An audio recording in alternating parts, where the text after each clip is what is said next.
Assalamualaikum warahmatullahi wabarakatuh. Saya dari kelompok 10.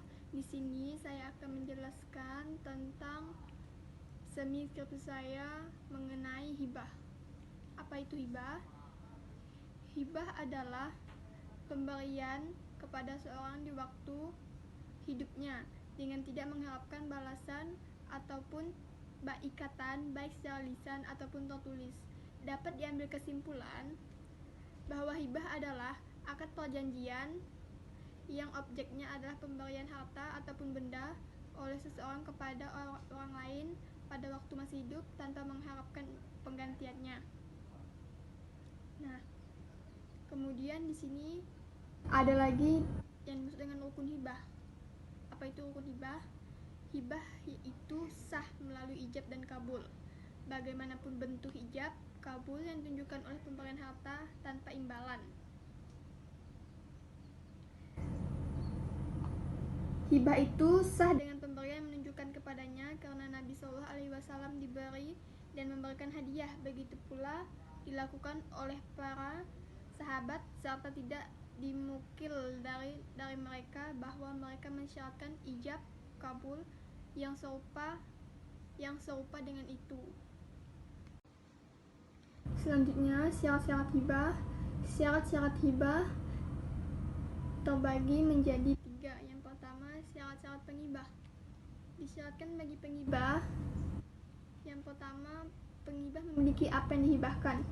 Yang kedua, pengibah bukan orang yang dibatasi haknya karena suatu alasan. Yang ketiga, pengibah itu orang dewasa sebab anak-anaknya mempunyai kurang kemampuan.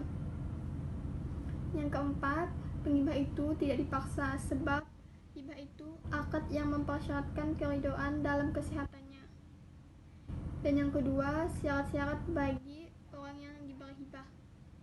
Orang yang diberi hibah disyaratkan yang pertama, benar-benar ada di waktu yang diberi hibah. Bila tidak benar-benar ada atau diperkirakannya adanya misalnya dalam bentuk jamin, maka hibah tidak sah. Apabila seseorang yang ada diberikan hibah itu ada waktu pemberian hibah, akan tetapi dia masih kecil atau gila, maka hibah tidak diambil oleh walinya, pemeliharaannya, atau yang mendidiknya sekalipun dia orang asing. Kemudian syarat-syarat bagi yang dihibahkan. Disyaratkan bagi yang dihibahkan yang pertama, benar-benar ada. Yang kedua, harta yang bernilai. Yang ketiga, dapat dimiliki zatnya, yakni bahwa yang dihibahkan itu adalah apa yang biasanya memiliki, diterima peredarannya dan pemilikannya dapat berpindah tangan, maka tidak sah pengibah. Air di sungai, ikan di laut, burung di udara, masjid-masjid dan pesantren-pesantren. Tidak berhubungan dengan tempat milik pengibah seperti mengibahkan tanaman, pohon, atau bangunan tanpa tanahnya. Akan tetapi ada yang dihibahkan itu wajib dipisahkan, diserahkan kepada yang diberi hibah sehingga menjadi milik bagiannya. Kemudian dikhususkan yakni yang dihibahkan itu bukan untuk umum sebab pemegang dengan tanah itu tidak sah kecuali bila ditentukan atau dikhususkan sepertinya hal jaminan.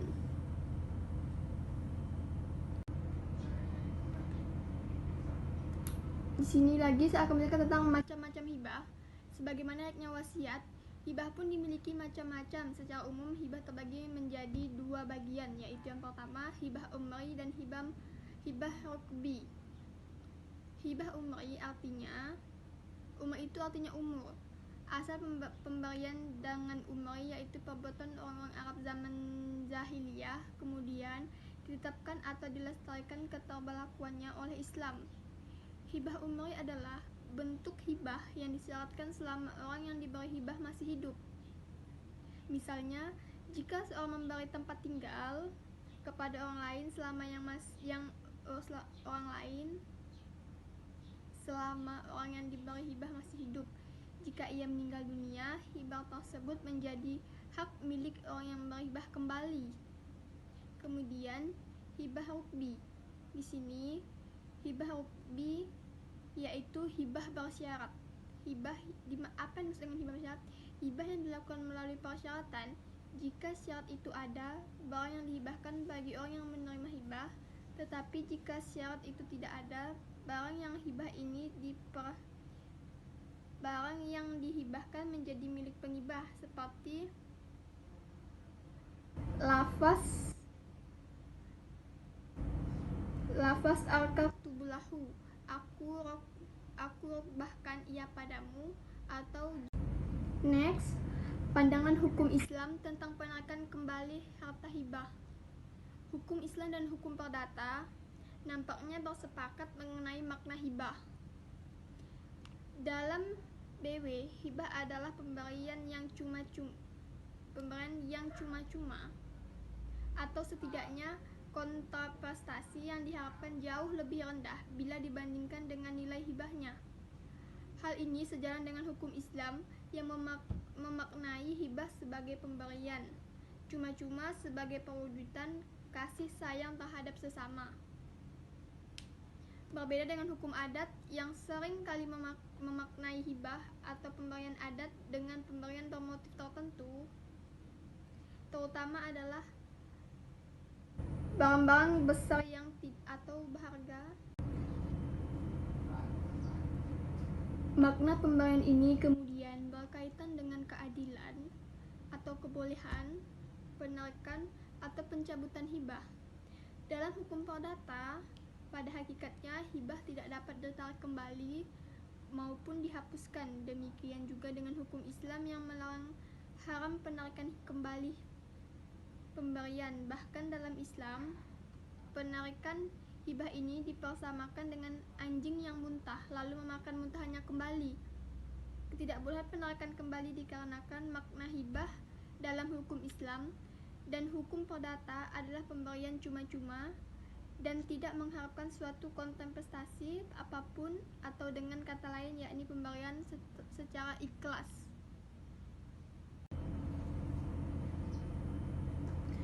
Khusus dalam hukum Islam, penarikan kembali atau sesuatu pemberian hibah adalah merupakan perbuatan yang diharamkan, meskipun hibah tersebut terjadi antara dua orang yang bersaudara atau suami istri. Adapun hibah yang boleh, penarikan kembali hibah hanya dapat dilakukan oleh orang tua terhadap hibah yang diberikan kepada anaknya. Kebolehan ini membawa implikasi dalam hukum Islam bahwa apa yang diberikan orang tua kepada anaknya kelak dapat diperhitungkan sebagai warisan. Adapun penarikan hibah dimaksud agar orang tua dalam memberikan hibah kepada anak-anaknya memperhatikan nilai-nilai keadilan dan menjaga kemaslahatan bagi anak-anaknya tersebut. Masuk ke bab berikutnya, hibah di Kota Pontianak. Pemberian hibah rumah besar tepian sungai di Kampung Bangka, Pontianak seolah menjadi satu tetes embun dalam upaya mengumpulkan, menarasikan, dan menyelamatkan bangunan peninggalan bersejarah yang ada di Kota Pontianak ini, khususnya yang berada di tepian Sungai Kapuas. Apresiasi juga perlu kita sematkan kepada pemerintah Kota Pontianak yang menyanggupi untuk merestorasi kembali bangunan penting dan bersejarah itu. Namun tentunya hal itu juga sangat perlu untuk dijaga keberlanjutannya. Jangan hanya restorasi rumah besar itu hanya dilakukan secara fisik saja dengan kayu belian, namun juga sangat perlu diperhatikan sejarah, bentuk, kearifan lokal, serta teknologi tradisional yang terdapat dalam bangunan tersebut, seperti misalnya sebagaimana bentuk asli rumah dari tahun ke tahun, bagaimana teknologi tradisional, penggunaan pesak untuk menyambung kayu yang tidak menggunakan paku, juga posisi ruang demi ruang di dalam bangunan rumah. Mungkin akan membutuhkan proses dan biaya yang tidak sedikit, namun hal itu tentu menjadi penting untuk menjaga keaslian serta autentifikasi bangunan. Sejarah singkat, rumah besar yang terletak di tepian Sungai Kapuas, kecil Kampung Bangka tepatnya, di ujung Gang Haji Salmah. Jika kita masuk lewat Jalan Imam Bonjol di Kelurahan Bansir Laut, Kecamatan Pontianak Tenggara, dahulunya merupakan kediaman dari Haji M. Arif bin H. Ismail dan Haji Salman bin H. Abdul Karim. Semua bagian rumah tersebut terbuat dari kayu belian, dari tiang hingga ke atap. Jika kita naik dari 10 anak tangga di depan yang dahulu ada, kemudian melewati pelantar membuka pintu, maka akan terhampar ruang tamu menyatu dengan ruang utama rumah.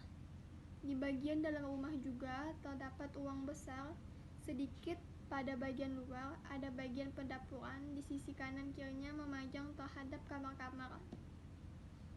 Di bagian belakang rumah besar dahulu adanya suatu bagian yang menjadi 4 awal tahun 1926 pengajian anak-anak dan orang dewasa di Kampung Bangka yang diajar oleh H.M. Arif serta Ustadz Abdul Manaf Siasa. Setelah beberapa waktu sebelumnya ia bertemu dengan Haji Jahri bin H. Abdul Karim di sebuah toko buku majalah dekat Pasar Tengah.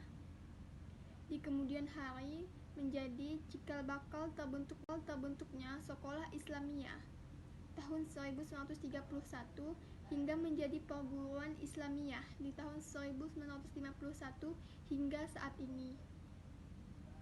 Sesi datang yang pertama, pelaksanaan penarikan kembali harta hibah di Kota Pontianak. Penarikan kembali harta hibah yang terjadi di Desa A, Kecamatan B, Kabupaten C bermula saat Bapak Heri memberikan tanah miliknya kepada Bapak Adi yang berukuran panjang 100 meter dan lebar 2,5 meter. Tanah tersebut akan digunakan sebagai akses keluar masuk masyarakat umum dalam melakukan aktivitasnya sehari-hari. Pada saat pemberian harta hibah tersebut, Bapak Heri dalam keadaan sehat dan tanah ada paksaan dari pihak manapun. Harta yang telah diberikan pun merupakan harta mutlak milik Bapak Heri, bukan tanah sengketa.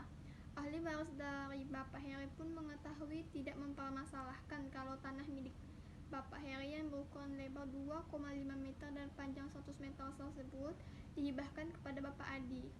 Namun setelah harta hibah tersebut diberikan, terjadi perselisihan antara Bapak Heri dan Bapak Adi yang menyebabkan Bapak Heri menarik kembali harta hibah yang telah diberikannya. Persengketaan tersebut terjadi ketika anak-anak Bapak Heri pengibah diberhentikan dari Yayasan Madrasah Ibtidaiyah atau MI dan Madrasah Snawiyah MTS Hakul Yakin yang merupakan yayasan milik Bapak Adi. Sekian penjelasan dari semisi saya.